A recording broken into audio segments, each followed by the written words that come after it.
My name is Sadiq bin Khalid. I am a first year MBBS student at King Edward Medical University. I got 185 marks in MDCAT with a total aggregate of 94.13%. And I also gave the military cadet test at Army Medical College and I was also selected as a medical cadet. So, question is asked by Hamna Afzal that कि revision phase में कैसे practice की जाए कि इससे आपका confidence develop हो। First of all let us check कि कॉन्फिडेंस क्या होता है। एमडी कैट के रिलेटेड कॉन्फिडेंस आपको दो चीजें देती है। पहली चीज कि आपके एमसीक्यू सॉल्व करने में कितना टाइम कंज्यूम हो रहा है और दूसरा आपके कितने एमसीक्यूज ठीक हो रहे हैं। जितने आपके एमसीक्यूज ठीक होते हैं उससे आपका अल्टीमेटली कॉन्फिडेंस डेवलप होता है।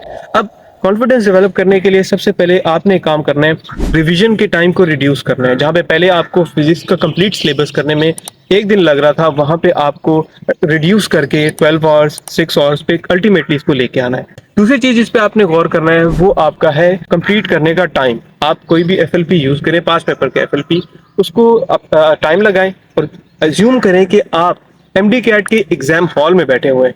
वहां पे आप बैठ के एमसीक्यू सॉल्व कर रहे हैं, कंप्लीटली 3 आवर्स के लिए आइसोलेट हो जाएं, उस एमसीक्यूज की एफएलपी को आप सॉल्व करें और टाइम कैलकुलेट करें। जब वो आप टाइम कैलकुलेट करेंगे तो आपको पता लग जाएगा कि आपकी तैयारी कैसी है, आप टाइम मैनेजमेंट कर सकते हैं कि नहीं कर सकते। अच्छा, अब अगर आपको ये लगे कि मेरी टाइम मैनेजमेंट अच्छी नहीं है तो आप अल्टीमेटली उस टाइम को रिड्यूस करने की कोशिश करें। आपका जो कॉन्फिडेंस है दूसरा वो डेवलप होता है आपके प्रायर एमसीक्यूज जो ठीक हो रहे होते हैं। आपने करना ये है कि पास्ट पेपर्स के एमसीक्यूज यूज करने हैं अपनी कॉन्फिडेंस बिल्ड करने के लिए। तो जो पास्ट पेपर्स के एफएलपीज आप सॉल्व करते हैं, कंप्लीट पेपर सॉल्व करते हैं, आप उससे टाइम भी यूज कर सकते हैं कि टाइम मेरा कितना कंज्यूम हो रहा है। और दूसरा आपको ये भी पता लग सकता है कि मेरी तैयारी एक्चुअल में कितनी है, क्योंकि वो जो एमसीक्यूज हैं वो तो पास्ट पेपर के एमसीक्यूज हैं और उसी से रिलेटेड ही अपकमिंग ईयर्स में भी एमसीक्यूज आते हैं। इंडिकेट एस्पिरेंट्स करते हैं वो ये है कि वो डिफिकल्ट क्वेश्चंस की तरफ जाते हैं, मॉडरेट और इजी क्वेश्चंस को साइड कर देते हैं। इसका प्रॉब्लम ये होता है कि एमडीकैट के दौरान उनसे इजी क्वेश्चन भी सॉल्व नहीं हो रहे होते, क्योंकि वो उसको भी डिफिकल्ट क्वेश्चन ही कंसिडर करके सॉल्व करते हैं और वो अल्टीमेटली उसको गलत कराते हैं। दूसरी चीज, टाइम कैलकुलेशन नहीं होती, जिसकी वजह से एमडीकैट के दौरान वो टाइम मैनेजमेंट नहीं कर सकते। एमडीकैट में आपको कैलकुलेटर अलाउड नहीं होता, तो आप अभी से कैलकुलेशंस की जो ट्रिक्स हैं वो आप YouTube से और डिफरेंट जो आपके फ्रेंड्स हैं उनसे कंसल्ट करके आप देखें और उनको सीख लें।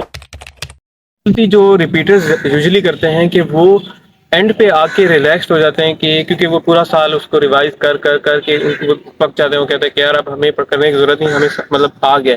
तो आपने ये रिलैक्स नहीं होना, कंटिन्यूसली इस काम को जारी रखना है जब तक आपका एमडीकैट नहीं हो जाता। लास्ट पे एमडीकैट के लिए जो बहुत जरूरी चीज होती है वो होती है आपके लिए मोटिवेशन। तो मोटिवेशन के लिए एक ही बात मैं आपको बोलूंगा, जब भी आप का दिल ना करे कि यार मैं नहीं पढ़ रहा, मेरी बस होगी, अब मैंने नहीं पढ़ना, तो उस टाइम आप ये सोचें कि मेरे पेरेंट्स जो हैं कितनी मेहनत करके मेरे लिए सफर कर रहे हैं, मेरे लिए ही ये सारा कुछ कर रहे हैं। तो इससे आपको मोटिवेशन मिलेगी और कंटिन्यूसली आप इस काम को जारी रखें, मेहनत करते रहें और अल्टीमेटली आपके लिए मेडिकल कॉलेजेस वेट कर रहे हैं। Thanks for watching.